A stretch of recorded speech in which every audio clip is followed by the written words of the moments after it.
안녕하십니까. 김유기 교수입니다. 자, 이제 재무제표에 대해서 이론을 간단하게 살폈습니다. 문제도 간단하게 이렇게 심플하게 하는 걸 원칙으로 하겠습니다. 자, 문제 238쪽인가요? 네, 238쪽 문제 1번을 보겠습니다. 1번.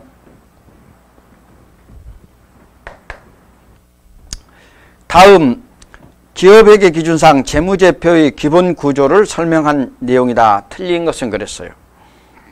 1번 자산은 유동자산과 비유동자산으로 구분한다. 틀려요. 맞아요. 맞죠? 2번 자산과 부채는 유동성이 적은 항목부터 배열하는 것을 원칙으로 한다. 유동성이 작은이 아니고 적은 항목부터 배열하는 걸 원칙으로 한다. 네, 유동성이 적은 항목부터 배열하는 겁니다. 이게 맞아요? 유동성이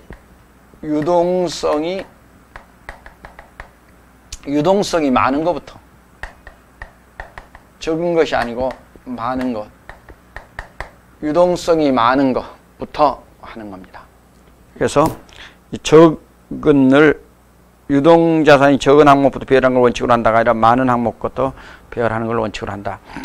그 다음에 부채는 유동부채, 비동부채로 구분하고 자본은 자본잉여금, 자본조정, 그 다음에 자본금, 자본잉여금, 자본조정, 기타 포괄손익 누계액 및 잉여금 또는 결손금으로 구분한다.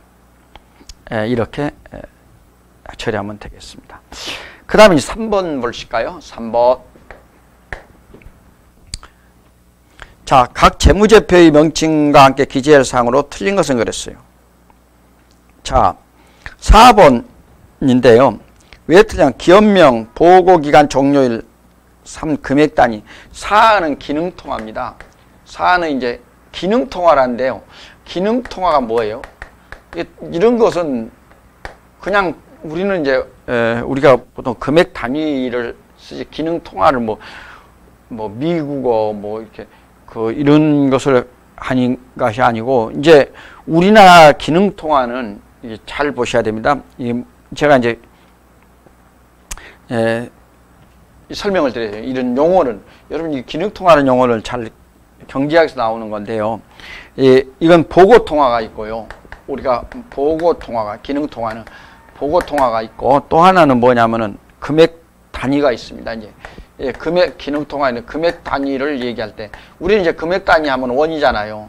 그럼 보고통화도 원인데, 이렇게 보고통화를 얘기하는 거예요. 이런 것을 이제 우리 기능통화라고 그러는데, 우리는 이제 금액 단위만을, 요것만을 표시하죠. 재무상태. 요건 표시하지 않습니다. 이런 것이 있다. 한번 보고. 그러니까 보고통화가 이제, 달러로 됐으면 달러. 이렇게 환산해가지고 쓰겠죠. 네. 자, 그 다음에 이제 7번을 보시겠습니다. 7번. 자, 비슷한 문제들입니다. 설명드렸고. 일반 기업회계 기준에 따른 재무제표에 속하지 않는 것은 그랬어요. 여러분, 포괄, 손익계산서, 재무상태 주석까지는 이제 내용이 포함돼, 주석 내용이라고 써야죠. 사실 재무제표에 주석이 포함되는 게 아니고 주석 내용이 포함되는 거죠. 그래서 주석 내용 또는 주석 사항 이렇게 해야지, 주석이라는 것은 글자는 절대 포함이 안 됩니다. 3번 보시면 이익잉여금 처분계산서, 요것은 재무상태표에, 재무제표, 일반 기업회계 기준에 따른 재무제표에 속하지 않습니다. 이건 이제 국제회계 기준에 영향을 받아서 옛날에는 속했는데 뺐었던 겁니다. 그 다음 10번 보시겠습니다. 10번. 여러분, 보시면 제조기업이라고 그랬습니다. 이번에 이 시험 문제가 좀 특징적이라서 지금 이 문제를 선택했습니다. 제조기업의 재무제표를 작성하는 순서로 올바른 것이에요. 제조기업은 제일 먼저 뭘 작성할까 그랬어요. 여러분들, 제조원가 명세서입니다. 이 답이 이제 3번인데, 이제 제조원가 명세서가 가장, 제조기업은 먼저 작성돼야 돼요. 요걸 가지고 이제 뭘 작성해야 되겠어요. 그 다음에 이제 바로 이제 손익계산서를 만든 겁니다. 그래서 손익계산서를 만들고요. 포괄 손익계산서를 만들고, 그 다음에 이제 또 이어서 재무상태표 전에 이익잉여금 처분계산서가 있네요. 오, 그렇죠. 그럼 디귿 이익잉여금 처분계산서, 이익잉여금 잘 알아두시오. 제조원가방계산서가 1번입니다. 잉여금 처분계산서. 그리고 마지막으로 재무상태표. 이렇게 작성된다. 요것만 아시면 돼. 요거 잘 모르시더라고. 제조원가명세서를 가장 언제 만든지. 그건 원가회계 시간에 이제 다음 주에부터는 세무회계를 먼저 나가겠습니다. 세무회계를 먼저 강의를 하고 마지막에 이제 원가회계를 나가겠습니다. 왜냐하면 세무회계가 더 중요하기 때문에 세무회계를 더 먼저 하겠습니다. 그 다음에 이익잉여금 처분계산서, 요것이 이제 세 번째 이렇게 된다. 그렇게 보시면 되겠습니다. 12번. 다음 재무제표를 작성하고 표시할 때 따라야 할 원칙이 아닌 것은 그랬어요. 1. 경영자는 재무제표를 작성함에 있어서 특수한 상황에 처한 경우를 제외하고는 기업이 계속 존속하리라는 것을 전제로 한다. 맞습니다. 그 다음에 이 재무제표의 작성과 표시에 대한 책임은 누구한테 있냐? 회계 담당자가 아니고 누가 있어요? 경영자에게 있어요. 경영자에게 있다. 그렇게 하시면 되고요. 그 다음에 3. 재무제표는 기업의 재무상태, 경영성과 자본 변동 및 현금 흐름을 공정하게 표시해야 한다. 맞고요. 기업은 기업의 기준이 허용하는 범위 내에서 구체적인 회계 처리 방법을 선택할 수 있다. 맞고. 그래서 이렇게 좀 이제 뽑아서 했습니다. 11, 11은 같은 문제입니다. 자, 15번 보시겠습니다. 15번. 유동성 배열법으로 가장 먼저 기재되는 것은 그랬어요. 여러분들 유동성 배열법인데 외상매출금이 이제 가장 1번 건물 외상매출금 상품 투자유가증권인데, 여러분 유동성 배열법은 가장 한 것은 당좌자산이거든요. 그래서 여기서 이제 2번인데요. 유동성 배열법 요거 다시 한번 설명드리겠습니다. 유동성 배열법. 유동성이라는 것은 글자가 더 유동자산 생각하시면 되겠습니다. 유동 붙인 유동. 즉 이걸 딴 말로 말하면은 환금성이라고 합니다. 환금성. 다시 환금성이란 뭐냐? 그러니까 환금, 현금으로 바꿔진 건 현금화가 되는 것을 말하는 겁니다. 그래서 이 유동성 배열법은 현금화가 되는 것이다. 이렇게 보시면 되겠습니다. 그 다음에 이제 그렇게 되면 뭐가 있어요? 제일 먼저 있죠. 우리가 유동자산을 보겠고요. 유동자산. 그 다음에 비유동자산. 이렇게 되면은 여기서 이제 유동자산에는 당좌자산. 그리고 이제 재고자산. 그리고 비유동자산에는 어떻게 돼요? 투자자산. 그 다음에 이제 유형자산, 무형자산, 뭐 기타 이런 식으로 기타 비유동자산 식으로 이제 분류를 하는데, 여기서 여러분들이 이제 당좌자산에 속한 것이 제일 먼저가 뭐냐면은 외상매출금이다 이거죠. 자, 상품은 재고자산 두 번째고요. 세 번째가 투자자산 4번이고요. 건물은 이제 유형자산이니까 마지막이 되겠습니다. 이런 식으로 쭉 쓴다. 한번 기억해 주십시오. 그래서 여기서는 비교 어렵게 나온 건 없습니다. 자, 17번 보실까요? 17번. 기업의 기준상 재무상태표의 설명에 적합하지 않는 것은 그랬어요. 이 재무상태표는 기업의 재무상태를 명확히 보고하기 위하여 재무상태일 현재의 기업이다. 기업의 재무, 자산, 부채, 자본을 나타낸 정태석 보고서를 말한다. 맞네요. 2번 재무상태표에서 자산, 부채, 자본은 총액 표시, 총액주의라고 그랬는데 총액 표시 맞습니다. 원칙을 한다. 3번 재무상태표는 유동성 배열법에 따라 유동성이 많은 항목, 이거 아까 나왔던 문제군요. 3번이 이제 틀렸습니다. 많은, 유동성이 높은, 많거나 또 높은 이렇게 표현하고 되겠습니다. 그 다음에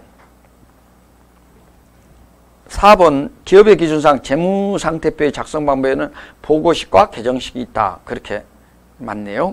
예. 자, 19번. 재무상태표에 대한 설명 중 틀리게 말하고 있는 것은 그랬어요. 자, 틀린 것은 뭐냐?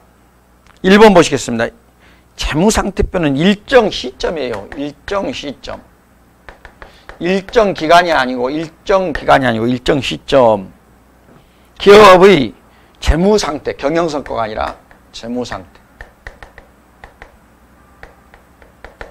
이걸 나타낸 대한 정보를 제공하는 재무보고서다. 1번이 틀렸네요. 2번 자산은 유동자산과 비유동자산으로 구분한다. 맞고, 비유동자산은 투자, 유형, 무형, 기타. 맞고, 자본은 자본금, 자본잉여금, 자본조정, 기타 포괄 손익노계획, 잉여금 또는 결손금으로 구분한다.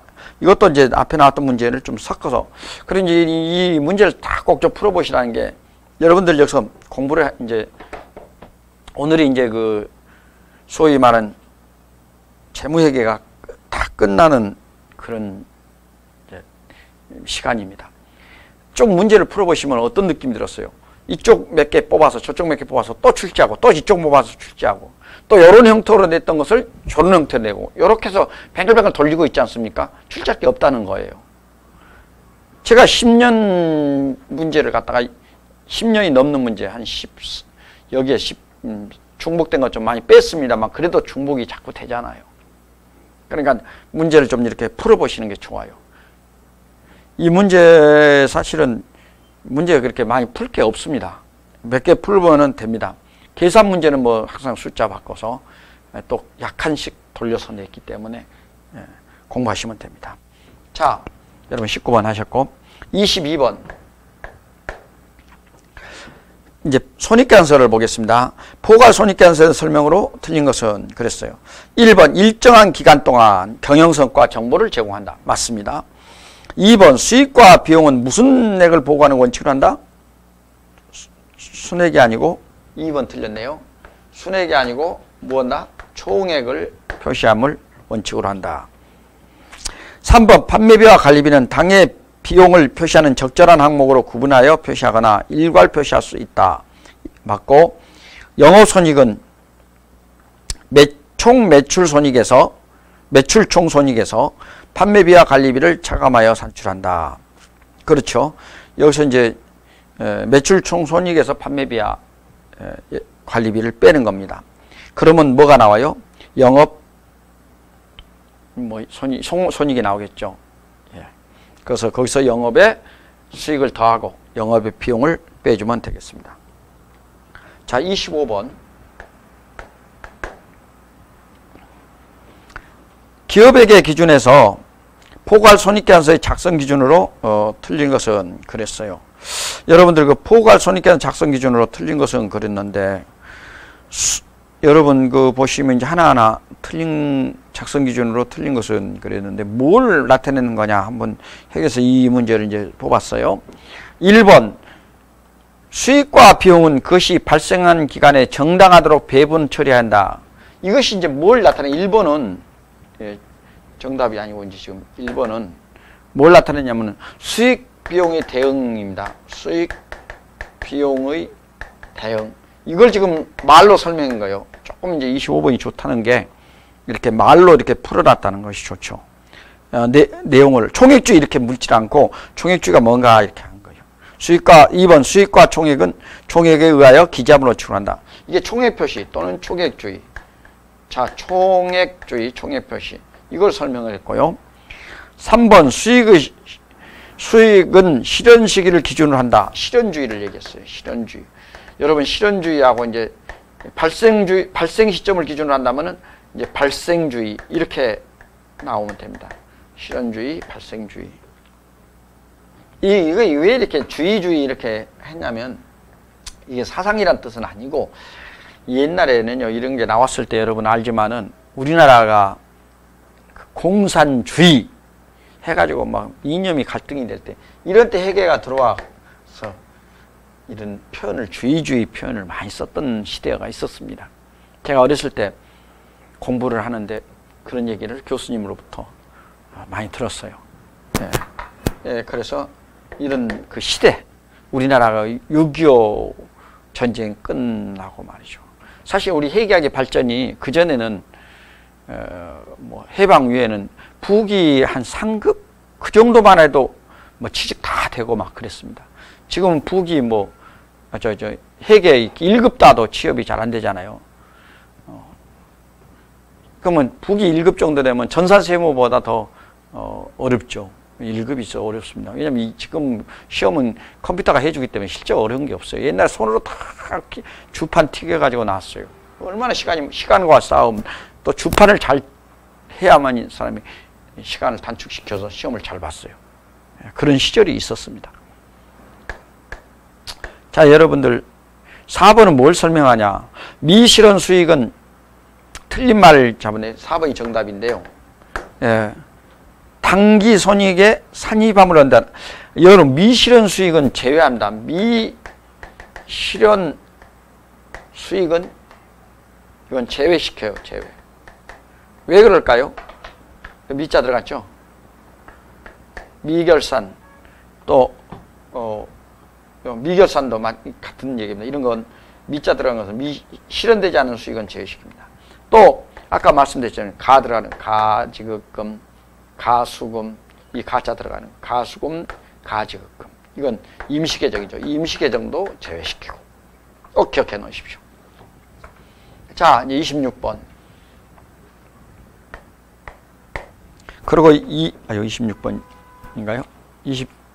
잠깐만요. 26번. 27번 봅시다. 26번도 이거하고 여러분 똑같은 그런 개념이기 때문에 생략하고요. 25번, 26번은 비슷해요. 27번 보겠습니다. 기업에게 기준 내가요. 손익계산 작성 기준은 올바른 것은 그랬어요. 1번이 왜 틀렸냐면 포괄손익계산서의 수익과 비용은 총액을 기준으로 한다. 기입함을 원칙으로 한다. 총액에 의해서 하는 겁니다. 그래서 순액을 총액으로 고쳐주시고 포괄손익계산서상 매출총손익, 영업손익을 매출총손익으로 바꿔주면 됩니다. 그래서 매출액에서 매출원가를 빼면은 매출총손익이 나옵니다. 여기서 이제 판매비와 관리비를 빼니까 영업손익이 나오는 겁니다. 요건 틀렸고요. 3번이 정답입니다. 3번은 왜 정답이냐면 포괄손익계산서에서 매출액은 총 매출액에서 매출 애누리, 매출 할인, 매출 환입을 빼주면 됩니다. 4번이 왜 틀렸을까요? 그러면 왜 답은 이제 3번인데 맞았고, 포괄손익계산서 매출원가는 기초상품 재고액에서 당기순 매입액을 플러스하고 기말상품 재고액을 가산이 하는 게 아니라 차감 빼준다. 그 글자가 틀렸습니다. 이런 것을 여러분들 그 26번이나 26번 앞에 있는 거 똑같고 이렇게 자꾸 이렇게 보시면서 공부를 하시면서 틀린 걸 고쳐주시면 실력이 부쩍부쩍 늘어납니다. 자, 28번. 다음 재무상태표의 포괄손익계산서와 관련된 설명으로 가장 적절하지 않는 것은 그랬어요. 재무상태표는 일정한 시점에서 기업의 자금 조달의 원천인 부채와 자본의 규모를 알 수 있다. 맞고요. 2번 재무상태표에서 이익여금이 매년 누적될수록 주주의 목인 자본금은 커진다. 맞습니다. 이제 틀린 것을 지금 말했는데 28번에 3번이 이제 틀렸습니다. 자, 포괄손익계산서는 현금으로 지급되지 않는 사항은 보고한다. 현금으로 지급되지 않는 거. 우리가 이제 외상이나 이제 이런 뭐 어음이나 이런 거래는 다 표시를 하게 됐어요. 모두 표시. 이거 그래서 틀렸고. 4번은 수익을 창출하기 위해 희생된 대가를 비용이라 한다. 맞습니다. 이런 표현은 이제 정확하게 했어요. 자, 여러분 31번을 보겠습니다. 31번.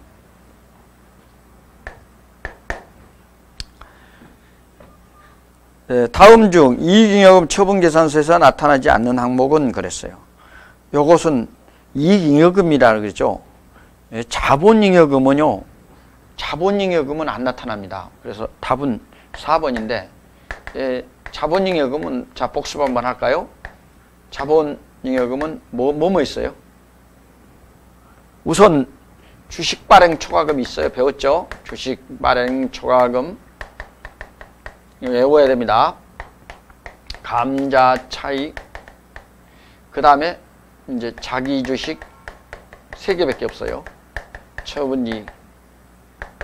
요거 뭐 꼭 좀 알아뒀으면 좋겠어요. 요거 자본잉여금은 주식발행 초과금. 이제 반대는 주식발행 초과금 반대는 뭘까요? 주식 할인 발행. 요 반대. 이제 상대가 되는 것은 할인 발행 차금이 되겠습니다. 이제 감자 차익 반대는 뭐예요?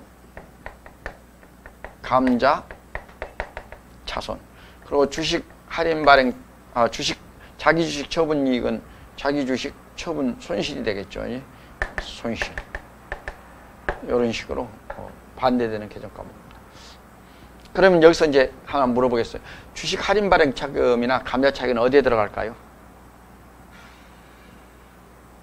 어디 들어가요? 자본 조정에 들어갑니다. 자본 조정. 예. 넘어갑니다. 자, 34번.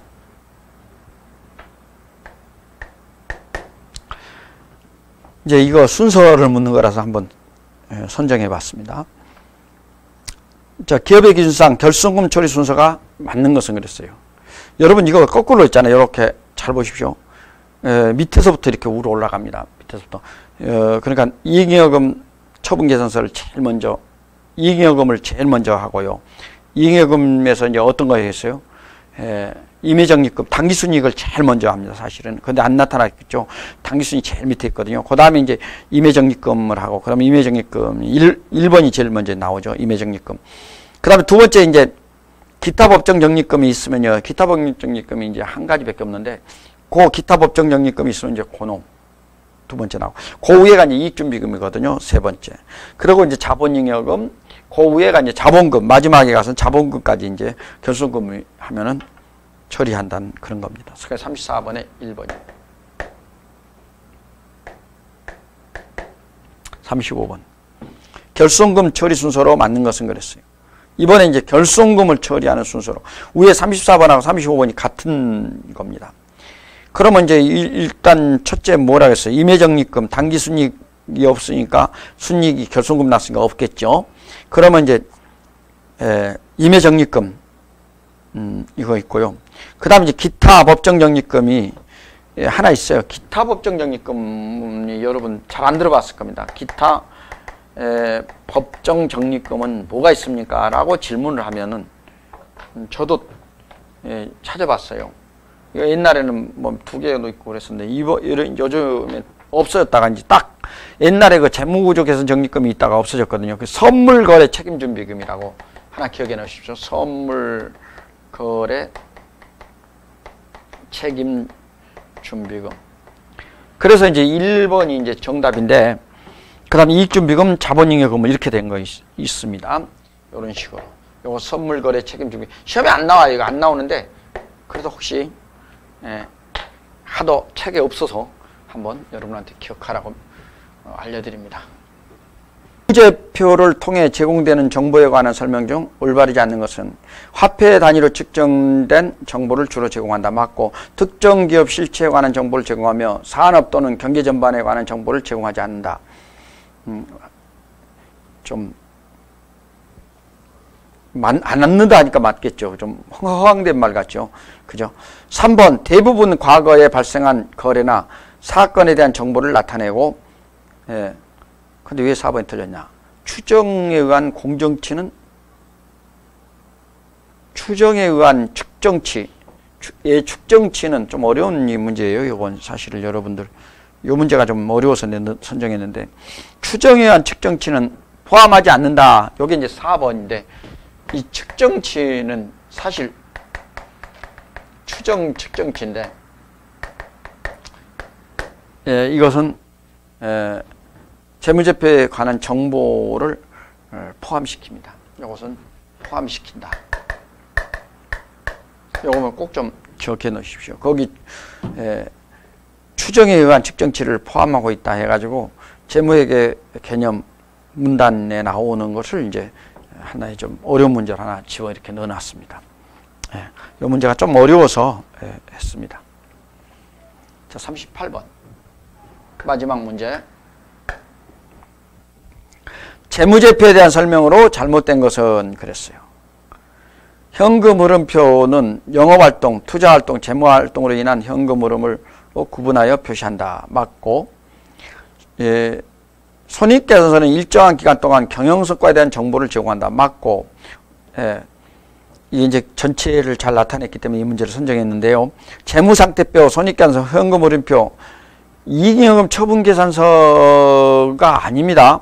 3번이 틀렸네요. 이제 그건 무슨 말이냐면 자본변동표, 이익잉여금 처분계산서를 지워버리고 자본변동표를 썼어요.